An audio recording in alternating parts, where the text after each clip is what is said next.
Hey guys, it is DJ Wacket, and yeah, I'm back with another Apex Legends topic video for you guys over here. And to be honest, people, it's actually been a busy week for me on the Apex community. So, firstly, we've obviously got the new Fight Night event going on, and as you can see over here, I've just recently did a pack opening vid on my channel and purchased this brand new Rampart skin. So speaking of Rampart, this is what's going to be actually my main focus on today's topic video. So basically guys, earlier on this week I actually posted a simple buff idea on the Apex Reddit community, and it actually received over 8,700 upvotes. So honestly, I was mind blown when I saw my inbox just absolutely kicking off on Reddit.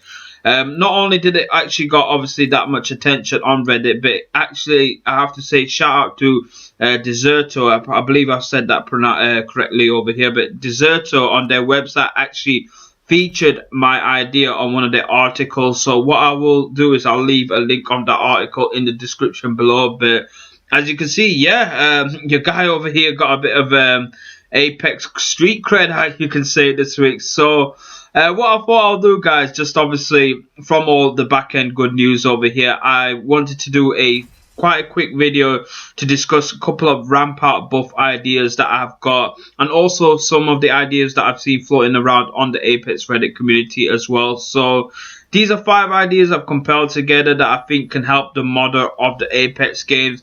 At the end of the day, her pick and win tier list is actually at the bottom currently of season 7, so I think Rampart is definitely in need of a buff. But once again, before all you Rampart mains call me a plonker, I always make this statement: I believe all legends can hold their own ground. It depends on each individual player, and at the end of the day, this mainly list that you see when it comes to tier levels, it's basically on the top end of the spectrum. So that's like people in the Masters area or in the Apex Predator levels. So literally you're talking about the best of the best when it comes to, obviously, depending on what legends they use can be more vital for them. But either way, guys, like I said, we've got 5 ideas over here that I feel like can help out Rampart to amp her up a bit more in the game. So yeah, let's go ahead and kick it off. Right guys, so firstly, just to start it off with, let's go ahead and kick off the idea that I've actually dropped on the Reddit that gained a mass upvotes, and that's to do with her materials and replicators. So you see, basically guys, Rampart was introduced into the game in season 6 along with the replicators, and Rampart is known as a modder. Now basically her background involves her modding guns and weapon tech, so I felt like it only seemed fair when she collects materials rather than her getting the usual 25 from the supply bins, that she should be able to at least collect 35 to 40, as she could potentially salvage more given her background of obviously her individual lore. So yeah, not only I think she should be able to get more from the supply bins, but also able to craft items a lot more quicker. So currently it takes all legends 10 seconds to craft an item on the replicator. I think it's only fair with Rampart we should half that to 5 seconds. Now it is a simple buff, it's nothing like gonna massively change her gameplay, but one that can actually prove kind of useful, not only for herself but also the team. So you got to think about it. When it comes to longevity of the game, she can either supply people with an extra medkit or a shield battery to help them out, and at the same time it's just one of those things, it doesn't overpower the legend. It's a nice simple idea working with her Apex lore, and at the same time obviously just giving her that bit more, you know, team play as well. It's not, like I said, a dramatic change, but these are sort of the changes that I think Respawn does look into. So hopefully you guys do like the idea. Like I said, it did get a lot of attention in the Apex Reddit community, and like I mentioned, it's a simple buff. I feel like it can be easily implemented on the game, one that I feel like a lot of people have already agreed on with me. So yeah, that's obviously just working with a passive ability. The next two buffs that I've got over here is actually to do with her main ability, and that's obviously the amp walls. Now, firstly, I do agree that the walls are quite weak, and honestly it's so easy to destroy. Just a couple of few bullets can actually just pretty much destroy that wall, even when it's just about to get planted. So for me, it feels like it's quite a useless thing to have, especially when it comes to intense situation. So just to make this resolution quite easy, basically let the walls be able to take a lot more punishment and also be able to deploy it a lot more quicker. At the moment, obviously, the respawn has reduced the wall's cooldown rate from 30 seconds to 20 seconds, but I don't think it's enough to reduce overall timer of the wall to actually when it does get planted, so it's so the shield on the wall is activated a lot more quicker. And with the structure being so weak as well, it doesn't feel like it needs much focus on. A few like rounds, like I mentioned, just absolutely obliterates it, and then you have forced to move out as well when you could have had a perfect setup to rain down on an enemy. I literally feel like it's quite a useless ability. Yeah, I like the idea when they originally did create it, but if it ain't got a strong structure, there's no point really having it as much into the game.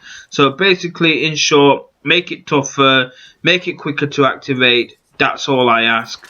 Next one, guys, just to obviously go on the back end of the wall. And this one's a bit of a unique idea that I've actually come up with. So currently, when you plant obviously the wall, there's a blue shield that get a blue barrier that comes up, and that basically when you shoot bullets through, it does do a lot more damage. And when it obviously gets hit onto an opponent, I propose an idea basically after a set amount of time that the wall becomes a red barrier, which means it does even further damage when it does, obviously, when you do shoot through that in particular wall. And that, in my eyes, helps set up a bit more of a stationary position for your characters. So say like if you were planning on camping up, because obviously the red walls that you do have, it may make you a bit more fixated in that position. But that's working with Rampart's overall abilities. She's quite a stationary character. When it comes to her abilities, she's quite like Crypto. She can't really move around as much. So these are going to be something that's useful in the final rings or when your team just decides to go into close encounter spaces. At the end of the day, it can even prove useful when it comes to like a hill zone or getting an advantage point with snipers. If you're able to snipe through like just a standard triple take with one shot down when it comes to a red barrier, I think that would make Rampart just a lot more of a liable character. And at the end of the day, someone that you want to keep an eye on as well, because if you give him time, and if they did get set it up, then you know it's going to be deadly because they will have the vantage point with that amped wall being a lot more powerful than it usually is. Let me know what you guys think of this idea, because I feel like it's just a bit of a simple idea. A bit further increases her chances of survival as well. Plus it kind of helps out the team as well. Like I mentioned, it does bring the team a lot more close, especially if you're not teamed up with randomers and actually working as a unit. Then you can communicate that quite well to say, yes guys, let's camp up over here. I'll set up my Rampart shields, give it a few seconds, and then you know you're ready to go and got a really pepped up station. Finally, guys, obviously we're going to move on to our ultimate ability. And to be honest, guys, I actually covered this on a previous video. This is going ages back, but I did recommend this idea, and it seems like this idea is even floating around the community a lot. Sheila should be able to move 360 degrees rather than the current 180 degrees. I think it's about 180 or 200 degrees. I'm not really too sure. But at the end of the day, a planted Sheila can make it kind of useless for you, and it just exposes your back area too much. In a game as intense and as quick as Apex, it costs you massively when it comes to a third party situation. I mean, I barely get much from Sheila. I'll be honest, I hardly get any kills from it as it is because of how fixated the position is.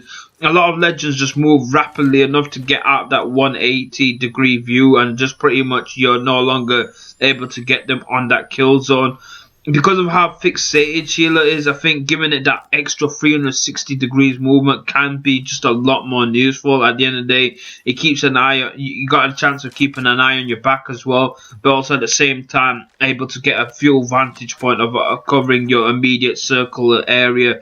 I think that would just work a lot more better. It will make her ultimate a lot more reliable, a lot more dangerous, because at the moment I see people, as soon as I plant Sheila, and they know from a mile away because they can hear it, that it's just around the corner. They just pretty much move out the sight quickly enough. Once it gets hit them, they got enough shield life to go ahead and just pretty much dive out and duck out completely out of sight. And then therefore, I'm the one that's forced to move out with Rampart, as she's, like I mentioned, a stationary character. So 360 degrees, I feel like, can combat that as well. And like I said, a lot of people have been floating this idea around on the community as well, but easily I think this is a buff that can help out Rampart. And then yeah guys, the last idea that I've seen floating around the community a lot is basically making Sheila portable. Now, I'm going to be honest, guys, I do not agree with this one because it kind of just reminds me of Juggernaut in Call of Duty. I can't picture Rampart running around with a huge, heavy Sheila, given the fact she's only like, what, 5'4", and she's obviously quite petite. But some people have obviously been insisting this idea for quite some time. What I thought instead, guys, you know, just working with that idea, because obviously it's about portability, I believe if you can change that up, is the best way I see is working with, obviously given what Rampart's ability is once Sheila is planted, you should get the option to be able to be allowed to pick it up once and redeploy it to another location. So currently, once Sheila's planted, that's it, you are stuck in over there, and there's no way, you know, you have to just sit on that vantage point, and pretty much that's it. I feel like, you know, because like I mentioned, the game changes so quickly and people can obviously get out that kill zone quite early. For Sheila to be able to be redeployed just even once gives you a chance to obviously make the most of an ultimate. Because in case you just need to switch up that vantage point, nothing sucks more when you plant up and set up your perfect battle position only for the gameplay, for the battle position to completely change in another direction, and then you're forced to move out once again. It makes Rampart's ultimate honestly a complete waste of time and effort. So by giving just a chance to redeploy Sheila again, just might slightly dent that effect of people running away from your kill zone. This is just an idea that I've obviously been playing around in my mind, guys, but again, let me know what you think of it. I think it's something that can work. At the end of the day, redeployment, she can do that with her shield, with her walls at the moment, so I don't see why she can't do that with her actual minigun as well. And yeah guys, that's it. So that's the 5 ideas that I've got for Rampart to buff her up. Now, I won't say these ideas will massively improve her pick/win rate like I mentioned beforehand, but it makes her more useful than what she currently is. I do believe Respawn needs to do a lot more to make Rampart a playable character. And like I said, guys, as a Mirage main, I know exactly how your Rampart mains are feeling right now when you get considered the weakest legend of the bunch. But again, as I say, normally each player and each legend can stand their own ground. It depends on the situation and the person that's using them. That's literally all that I can say to that. And like most people, like 99% of the gamers, play the game quite casually and just come in there for the enjoyment experience of it, and not really looking into a massive competitive edge. So that's what I think, guys. Either way, these are 5 ideas that have compiled up together. Let me know what you guys think. Hopefully you did appreciate this video, guys. Like I said, it's been a bit of a working around experiment that I've just done this week, but I will be looking at a bit more buff ideas in the future. There's something that does come up on the Reddit forums, and obviously I will give that a bit of attention to look into it. But either way, guys, like I said, appreciate all the support as usual. Hopefully you enjoyed the content. Don't forget to hit that like button. Honestly, it does help out a small time YouTuber like myself. Hell, guys, if you happen to be new over here, you're more than welcome aboard. It's 2021. I want to see more subscribers onto my channel, so don't forget to hit that subscribe button for more Apex content. Next video, guys, I might focus on doing one of my legendary skin tier vids once again. I'm debating on whether to go with Revenant, just because obviously Revenant's got a new skin as well. But either way, guys, let me know what you think. There will be a more Apex Legends content next week, but like I said, don't forget, come on board, hit the like button, hit the subscribe button, comment below. I'm always happy to respond to you guys. I'm gonna leave it with the last footages of this clip so you guys can enjoy the rest of the gameplay. Anyway, guys, it has been your lad DJ Wake. I will see you all next time. Peace up.